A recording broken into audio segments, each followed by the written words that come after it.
नमस्कार दोस्तों। आज हमारे साथ जुड़ रहे हैं अक्षय सिंह जी और आज हम बात करने वाले हैं सेकुलरिज्म पर और साथ ही बात करेंगे नेशनलिज्म पर। ये दोनों ही मुद्दे जिस तरीके से लगातार चर्चाओं का विषय बने हुए हैं और जिस तरीके से राम मंदिर का शिलान्यास भी हो गया तो राम भक्तों को बहुत सारी बधाई उसके लिए और एक हर्षोल्लास का माहौल भी है राम मंदिर की वजह से।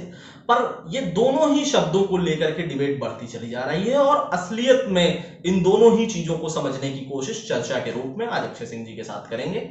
तो अक्षय सिंह जी, आज हम सीधे बिना किसी राग लपेट के बात करना शुरू करते हैं और सेकुलर होने का असल में क्या अर्थ है इसके विषय में हम जानना चाहेंगे। बहुत सारे भ्रांतिमान चीजें बनी हुई हैं हमारे समाज में, तो क्या सेकुलर शब्द का क्या अर्थ है, यहां से मैं बात को चाहूंगा आप शुरुआत करें। जी देखिए, सेक्युलरिज्म का अगर हम हिंदी में बात करते हैं धर्मनिरपेक्षता, वो तो बात सही है, पर इसको बहुत अलग नजरिए से आजकल प्रस्तुत किया जा रहा है ना। आधार सबसे आधारभूत तौर पे इसका अर्थ ये है इंसान को इंसान के तौर पर देखना, है ना। आपके जितने भी लोगों से संबंध होंगे अपने जीवन में, है ना, कुछ लोगों से बड़े घनिष्ठ संबंध होंगे, कुछ लोगों से बीच के संबंध होंगे, कुछ लोगों से अच्छे नहीं होते होंगे, और वो इस आधार पे होता है कि वो आदमी कैसा है, आप कैसे हैं, वो कैसे चीजें करते हैं, आप कैसे करते हैं, आप में कितना तालमेल है, कितना सौहार्द है, बहुत सारी बातों में। इसमें सबसे आखिरी चीज जो आती है वो यही आती है कि वो आदमी कहाँ से आया है ना। आदमी का व्यवहार है जो आपको उसके प्रति प्रेम का भाव देता है या तो घृणा का भाव देता है। धर्मनिरपेक्षता बस यही दिखाती है आपको कि आप आदमी को देखिए, वो जैसा है उसके साथ वैसा व्यवहार कीजिए, परंतु धर्मनिरपेक्षता नहीं होना, ये है समस्याजनक बात। कि आप ये कह रहे हैं कि इंसान को इंसान से पहले ये पूछो कि तुम्हारा नाम क्या है, तुम किस धर्म से आते हो। नहीं, किस धर्म से व्यक्ति आता है जी, ये तो उसके जन्म के साथ ही उसके साथ जोड़ दिया जाता है जी। तो धर्म का आइडेंटिफिकेशन भारत में शुरू से ही है जी। अक्षय सिंह जी हैं तो ठाकुर हैं, जैन द्विवेदी हैं तो ब्राह्मण हैं जी। ये चीजें उसके साथ जुड़ जाती हैं। धर्म और जातिगत हमारा स्ट्रक्चर ही ऐसा रहा है भारत में, ये चीजें शुरू से ही जुड़ जाती हैं। तो धर्म के बिना एक भारतीय की सोच हो पाना ये अमूमन आम भाषा में कहें तो मानना ही मुश्किल है यहाँ के समाज के लिए। जी, है ना। इसमें दो बातें ये हो जाती हैं कि आप बिल्कुल जानिए, जैसे कोई कहता है कि भाई ये आदमी उत्तर भारत से आया है, दक्षिण भारत से आया है, ये बिहारी है, ये राजस्थानी है, उस हिसाब से ये हिंदू है या मुसलमान है, पर आखिर में आप उसके साथ क्या व्यवहार रखते हैं, उसे कैसा ट्रीट करते हैं, वो इस बात पे निर्धारित नहीं होना चाहिए ना कि वो कहाँ से आया है, वो अभी क्या कर रहा है, वो कैसा है, सिर्फ इस बात पे होना चाहिए। और वो आपको कैसे पता चल सकता है? वो आपको तभी पता चलेगा जब आप किसी परिस्थिति में आपका इंसान नक्सल में अगर समझें तो बात यह है कि धर्म के नाम पर हमें नफरत नहीं उठानी चाहिए। कहीं ना कहीं यही तो मैसेज आप देना चाह रहे हैं। जी, वो तो बिल्कुल, वो तो सबसे नफरत नहीं होनी चाहिए और धर्म के नाम पर हमें जजमेंटल भी नहीं होना चाहिए। जी हाँ, मैं तो उससे भी साधारण बात कर रहा था कि धर्मनिरपेक्षता क्या, धर्मनिरपेक्षता वही वो मानव का स्वभाव ही है कि आप हर इंसान को देखते हैं, उस इंसान के व्यवहार को देखते हैं और उस हिसाब से आप उसके साथ व्यवहार करते हैं। बिल्कुल सही बात। तो अच्छा, अगली बात इसमें एक मैं पूछना चाहूंगा, क्या सेकुलर होना जी भारत के दृष्टिकोण से बहुत जरूरी?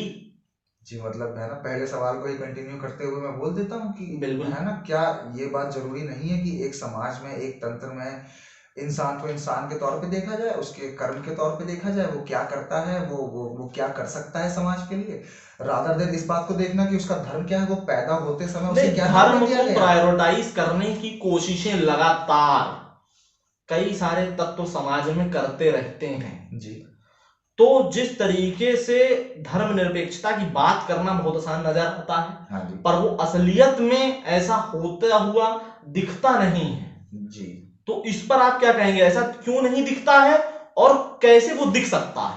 देखिए, इसमें दो पहलू हैं, क्योंकि पहला पहलू तो हमेशा शिक्षा का होता है ना, क्योंकि हमारे यहाँ शिक्षा एक बहुत बड़ा सा मुद्दा रहता है हमारे यहाँ। सही बात। आगे शिक्षा, जो शिक्षित हो भी जाते हैं उनके साथ भी कितनी समस्याएं हैं, उस पर मैं ज्यादा बोलना नहीं चाहूंगा, पर शिक्षा बहुत बड़ा इसमें कारण है। और दूसरा कारण जो आज आपको सबसे ज्यादा दिखता आ रहा है वो ये है कि किसी कहीं ना कहीं पॉलिटिक्स की जो प्रोपेगेंडा मशीनरी है, उसने ये नैरेटिव पिछले, आप कितने भी साल बोल लो, मैं नहीं बोलना चाहूंगा, कुछ सालों से इस नैरेटिव को उन्होंने प्रस्तुत किया है कि ये धर्म पॉलिटिकल मशीनरी तो इस तरीके से कुछ कार्य कर रही है, मैं इसमें टोक रहा हूँ आपको, जी। माफी चाहूंगा उसके लिए, कि अब कम्युनल हिंदू और कम्युनल मुस्लिम ये दो नई तरीके की चीजें हो गई हैं। हाँ जी। अब अगर आप हिंदू भी हैं तो सेकुलर हिंदू हैं, हाँ और सेकुलर मुस्लिम है तो सेकुलर मुस्लिम है।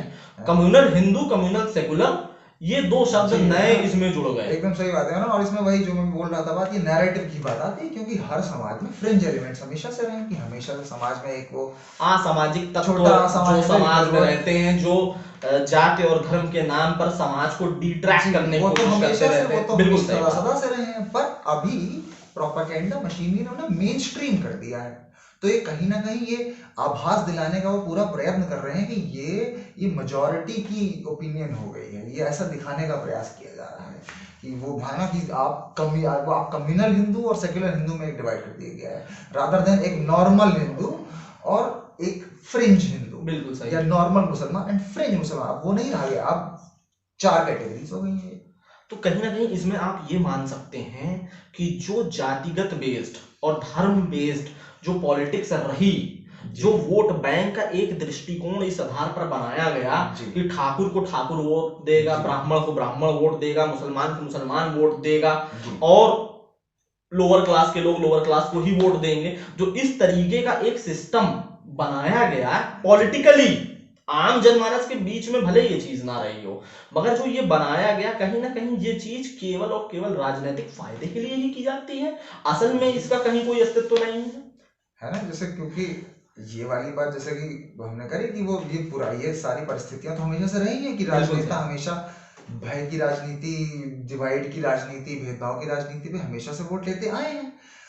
पर पहले ये अगर जैसे मैंने कहा फ्रिंज एलिमेंट्स होते थे जो इस पे काम किया करते थे, कि वो डर उत्पन्न कर रहे हैं, वो थोड़े झगड़े उत्पन्न कर रहे हैं, कि वहां पे उन्हें छोटे तौर पे इस समय की लोकल सिचुएशन को देख के वोट मिल जाए। पर अब ये मेन स्ट्रीम पॉलिटिक्स बन गई है। ये चीज सबसे गंभीर मुद्दा है कि ये मेन स्ट्रीम पॉलिटिक्स ही ये बन गई है कि धर्म के नाम पे लोगों में भय उत्पन्न किया जा रहा है, और भय का सीधा क्या अगला जो नजरिया होता है वो गुस्से का होता है, क्रोध का होता है, वायलेंस का होता है, और वही हमें सामने होते हुए दिखाई दे रहा है। तो धर्म के नाम पे लोगों को भयभीत करके कुछ लोगों को जोड़ा भी जा रहा है, और फिर उनको उसी आधार पर बांट दिया जाता है, सिर्फ और सिर्फ पॉलिटिकल फायदे के लिए, सरकार में बने रहने के लिए ऐसा हो रहा है। बल्कि जोड़ना तो कभी संभव ही नहीं है। आपको डरे लोग एक साथ खड़े हो जाते हैं, पर हर जो आदमी जो डरा हुआ है वो अपनी को ही बचाना चाहता है ना, वो कभी बगल वाले को नहीं बचाना चाहता है। ये भय के साथ ही भय की राजनीति का सबसे पहला मुद्दा यही हो जाता है, और इसीलिए वो कभी सफल नहीं होती है, किसी समाज के लिए अच्छी नहीं होती है। तो ये लोगों को भयभीत करते हैं, शॉर्ट टर्म के लिए लोग भयभीत हो जाते हैं। वो घायल किस चीज बात पे होते हैं, उनके जो सबसे करीबी चीजें हैं, जिन चीजों से वो प्रेम करते हैं, जो उनकी आइडेंटिटी का हिस्सा है, जैसे कि धर्म पर भयभीत किया, आदमी ने वोट दिया, और आगे तो कुछ भी करते हैं, नेक्स्ट टाइम पे दोबारा भयभीत करेंगे। तो इस सेकुलरिज्म फीलिंग के बीच में जो कम्युनल फीलिंग डेवलप हो रही है जी, इसको खत्म करने का कोई एक तरीका बताएं, और क्या खत्म होनी भी चाहिए भारत के लिए? जी, मतलब ये तो दूसरा प्रश्न पहले बोल दूंगा मैं, खत्म होनी चाहिए तो प्रश्न ही नहीं होना चाहिए, प्रश्न ही नहीं है, पर इस पर क्या हो सकता है आपके दृष्टिकोण से, आपके नजरिए से? क्योंकि जैसे मेरे को ये वाली बात बहुत अच्छे से आती है कि याद जब मैं बचपन में हम लोग छोटे हम आप हुआ करते थे, हम टीवी पे है ना, तो मिले सुर मेरा तुम्हारा से लेके बहुत बहुत बहुत एकता का संदेश बहुत दिखाई दिया करता था हर जगह पे। अभी कुछ समय से मैं देख रहा हूँ कि वो नहीं, वो तो हम सुल्तानपुर में बैठ करके ये चर्चा कर रहे हैं। अजमल सुल्तानपुरी का भी शेर जब हमें याद आता है जी, कि वो पूरा पूरा हिंदुस्तान जिसकी शेर सी थी तस्वीर करके बता रहे थे, तो एकजुटता की बात होती थी। हाँ जी, वो एकजुटता की बात अब नहीं हो गई है। अब सबका अपने अपने एक तिरंगा झंडा ना होते हुए सबके अपने अपने झंडे वाली बात, अपने अपने झंडे, अपना अपना राग हो गया। अब ये नैरेटिव हो गया है कि अगर आप दूसरे धर्म के आदमी की पैरवी कर रहे हैं तो आप अपने धर्म को धोखा दे रहे हैं। ये इंसान की इंसानियत के तौर पे मदद करना इस समय काम छोटा हो रखा है, इसके बजाय कि आप अपने जाति के, अपने धर्म के आदमी के साथ आप लगे रहिए। और ये बात कभी ये हिंदुस्तान का पार्ट ही नहीं रहा है, ये विचारधारा। ये तो कई बार मेरे साथ भी आप बीती हो जाती है कि तुमने पहले अपने धर्म वाले को एम्प्लॉयमेंट क्यों नहीं दिया, अपने साथ रोजगार क्यों नहीं दिया, तुमने एक दूसरे धर्म के व्यक्ति को अपने साथ जोड़ने की बात, क्योंकि ये तो कहीं ना कहीं आप सत्य कह रहे हैं, हालात मैं बर्बाद उसमें कर एक रहे बात हैं। जोड़ना चाहूंगा क्योंकि कितनी मूर्खतापूर्ण बात है ना। मैं अगर किसी को एम्प्लॉय कर रहा हूँ तो मैं अपने उसकी उसमें क्वालिफिकेशन देखूंगा, उसकी काबिलियत मैं देखूंगा, चाहता हूँ मेरे काम को अच्छे से अच्छे उसका तरीके से एक्सपीरियंस करें। देखूंगा, मैं उसका धर्म और जाति मुझे नहीं देखनी मतलब ही चाहिए, नहीं होना मगर चाहिए ये उनका। ऐसे भी आरोप लगते रहते हैं। चलिए अब हम इस विषय को छोड़ देते हैं और आगे बढ़ते हैं आगे नेशनलिज्म के बारे में। अच्छा, भारत का जो नेशनलिज्म है, राष्ट्रवादिता जो भारत के संदर्भ में उत्पन्न होती है, उसमें अलग अलग तर्क हैं लोगों के, अलग अलग बात है लोगों की जी। तो आपके हिसाब से भारत का राष्ट्रवाद क्या है? ठीक है, मैं शुरू करना चाहूंगा ये बात बोल के कि राष्ट्रवाद के मैं सख्त खिलाफ हूँ और मैं बहुत ही बड़ा देशप्रेमी हूँ। तो राष्ट्रवाद एक ऐसी नीति है जो बस कहती है कि, इसमें थोड़ा टोकता हूँ आपको, देश प्रेम और राष्ट्रवाद में आप क्या अंतर महसूस करते हैं, ये आम जनता को बता दें, क्योंकि आम जनता कई बार सोचती है कि राष्ट्रवाद और देश प्रेम ये दोनों एक ही बात है और एक ही भावनाएं हैं। जी है ना, देश प्रेम और राष्ट्रवाद में वही फर्क है कि हर पेरेंट अपने बच्चे को प्रेम करता है, परंतु एक है जो उसको आगे बढ़ाना चाहता है, जो उसकी हर अच्छी चीज देख को बढ़ावा देता है और हर बुरी चीज को बताता है, उसे दूर करवाने की कोशिश करता है कि बच्चे ने कोई गलत शब्द बोला तो बच्चे को बताता है कि नहीं ऐसे बात नहीं करते, उसने लड़ाई कर ली, कहीं कुछ हो गई, उसने समझाया कि नहीं है ना, इसको चीजों को सुलझाने का एक तरीका होता है। ऐसी छोटी छोटी बातें। एक दूसरे वाले होते हैं जो एकदम ध्यान नहीं देते, वो उनसे अगर कोई बताता है, उनका टीचर बोलेगा कि बच्चा आपका गलत रास्ते पे जा रहा है, वो टीचर का ही गिरबान पकड़ लेंगे कि है ना हमारा बच्चा ऐसा कर ही नहीं सकता, हमारा बच्चा सबसे अच्छा है। तो यही फर्क है देशभक्ति और राष्ट्रवाद। बच्चे को प्रेम कर जो कर रहे हैं, प्रेम तो दोनों ही गार्जियंस कर रहे हैं, दोनों ही पेरेंट्स कर रहे हैं, तो प्रेम करना तो पेट्रियोटिज्म हो गया, और उसकी गलतियों पे जो हम पर्दा डाल दे रहे हैं वो कहीं ना कहीं राष्ट्रवाद से जुड़ा हुआ है। राष्ट्रवाद की आप कह रहे हैं कि मैं राष्ट्रवादी हूँ, मेरा राष्ट्र सबसे अच्छा, अपने राष्ट्र की कमियों को छुपाना जो है वो राष्ट्रवादिता है। राष्ट्रवादी कहता है, राष्ट्रवादी जो मेरी राष्ट्रवाद की समझ है कि राष्ट्रवादी कहता है कि मेरे देश में कोई कमी नहीं है। और ये देखिए, ये बात तथ्यों से परे है, कोई इंसान कभी भी परफेक्ट नहीं हो सकता और इंसानों से बना हुआ देश है, वो कभी परफेक्ट नहीं हो सकता। प्रेम आप उससे कर सकते हैं निरंतर कि मैं अपने जान लगा दूंगा, जो मेरे देश में जो चीजें कमी रह गई हैं उसको मैं पूरा करने में, वो आपकी भक्ति है। लेकिन जहां आपने बोला कि कोई कमी ही नहीं है, तो जो लोग सवाल नहीं उठाते, जो लोग चुपचाप बातों को मान लेते हैं, तो कहीं ना कहीं वो सरकार की भक्ति कर रहे होते हैं और वो उनका एक सरकार के प्रति राष्ट्रवाद है ना। ये तो आप समझेंगे कि ये तो प्रोपेगेंडा मशीनरी की सक्सेस है, मतलब कहीं ना कहीं कि ऐसा नैरेटिव प्रस्तुत कर दिया गया है लोगों के सामने कि आप अगर जनता प्रश्न पूछ रही है सरकार से तो मतलब वो देशद्रोही होगी, जबकि जनता में काम करने वाले लोग तो जनता के सेवक हैं, राष्ट्र तो वो है ही नहीं। तो आपका कहीं ना कहीं एक इस तरीके की बात आप बता रहे हैं हमारे दर्शकों को, हमारी जनता को भी, कि भारत में राष्ट्रवाद होना ही नहीं चाहिए या राष्ट्रवाद की एग्जिस्टेंस ही गलत है। जी है ना, राष्ट्रवाद कुछ वैसी वाली चीज है कि जब आप अपनी है ना, जैसे आप क्रिकेट टीम को जिताने के टाइम उस पर नारा लगाते हैं, है ना, बिल्कुल सही बात है, जब चौके छक्के पड़ते हैं जैसे, है ना, पर जब बल्लेबाज खेल रहा होता है उस टाइम पे आप नहीं करते ऐसा, है ना, क्योंकि उस टाइम पे कुछ काम करना होता है। तो राष्ट्रवाद जब राष्ट्र शुरू हो रहा है, कुछ गंभीर मुद्दे हैं, आप पे आक्रमण हो रहा है या कोई चीज आप खतरे में रख रही है, कुछ भी हो सकता है, उस टाइम पे वो राष्ट्रवाद की भावना चाहिए, नेशनलिस्ट फीलिंग होनी चाहिए उस टाइम पे राष्ट्रवाद आवश्यक, जब देश खतरे में नजर आ रहा हो। और वो सबसे बड़ी बात, उसको करने के लिए किसी प्रोपेगेंडा मशीनरी की आवश्यकता नहीं होती है, वो चीज ऑर्गेनिकली वो अपने आप हर आदमी के अंदर, हर देश प्रेमी के अंदर वो भाव उत्पन्न हो जाता है। जिस आदमी में देश में प्रेम है, जब उसको राष्ट्रवाद की आवश्यकता पड़ेगी वो राष्ट्रवाद उत्पन्न कर लेगा। एक पूरा प्रोपेगेंडा मशीनरी जो उसको सपोर्ट कर रहा है वो उसके लिए गलत है, क्योंकि वो सिर्फ जरूरत होता है समस्या के लिए या राष्ट्र बन रहा हो उस समय के लिए, उसके अलावा हमें गलतियों को देख के सुधारने की जरूरत है। ऐसे ही हर सिस्टम चलता है।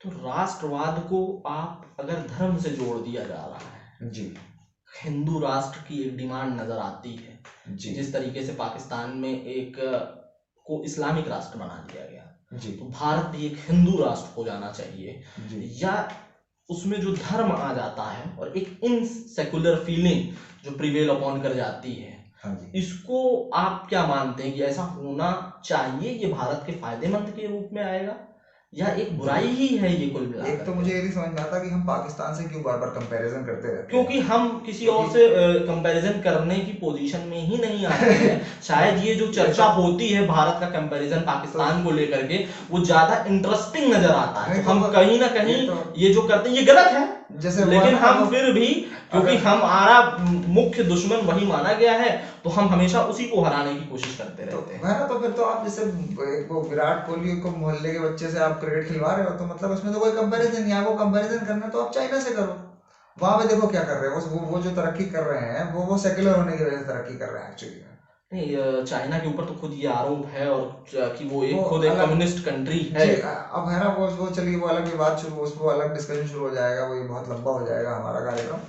पर आखिर में जो मैं कहना चाहता हूँ वो ये बात है कि कोई भी ऐसा राष्ट्र नहीं मेरा है। मुख्य इस प्रश्न से जानने की कोशिश मेरी यही थी कि क्या भारत को हिंदू राष्ट्र होने से कोई फायदा होने वाला है या नहीं? मैं यही कहना चाहता हूँ कि कोई भी थियोक्रेटिक गवर्नमेंट आज तक सक्सेसफुल नहीं हुई है। वहां पे सोच हमेशा स्टैंडर्ड्स ऑफ लिविंग नीचे होते हैं। ये आप कहीं से भी उठा के देख लो, आप किसी भी कंट्री में उठा के देख लो, आप चाहे इस्लामिक आप कंट्रीज निकाल के देख लो, आप और किसी धर्म के आप राष्ट्र निकाल के देख लो, ऐसा कोई राष्ट्र नहीं है जो थियोक्रेटिक सिस्टम पे कभी भी संपन्नता समृद्धि को हासिल कर पाया, इंक्लूडिंग पाकिस्तान। पाकिस्तान की परिस्थिति क्या है आप सब जानते हैं बहुत अच्छे से, कि वहाँ पे क्या महंगाई है, क्या इकोनॉमी है, वहाँ पे कौन कंट्रोल करता है गवर्नमेंट को, क्या है। तो भारत की स्थिति बेहतर इसी सिचुएशन में हो सकती है कि भारत का सेकुलर तमगा जो है वो बना रहे। जी बिल्कुल है ना, सेकुलर तमगा, और सेकुलर तमगा जो कि असल में वो केवल ऊपर ऊपर दिखाई नहीं देना चाहिए, वो नीचे के स्तर पर भी शिक्षा होना चाहिए सपोर्टेड। बिल्कुल सही। तो आज की टॉक शो में हम इतना ही रखते हैं दोस्तों। तो आज अक्षय सिंह हमारे साथ जुड़े, बहुत बहुत शुक्रिया अक्षय सिंह आपका। एक बार आप निवेदन करते हैं हमारे दर्शकों से कि चैनल को लाइक सब्सक्राइब और शेयर करना, प्लीज लाइक शेयर और सब्सक्राइब करें। थैंक यू, और कंटेंट के लिए जुड़े रहें। जय भारत, जय हिंद दोस्तों, आज इतना ही रखते हैं।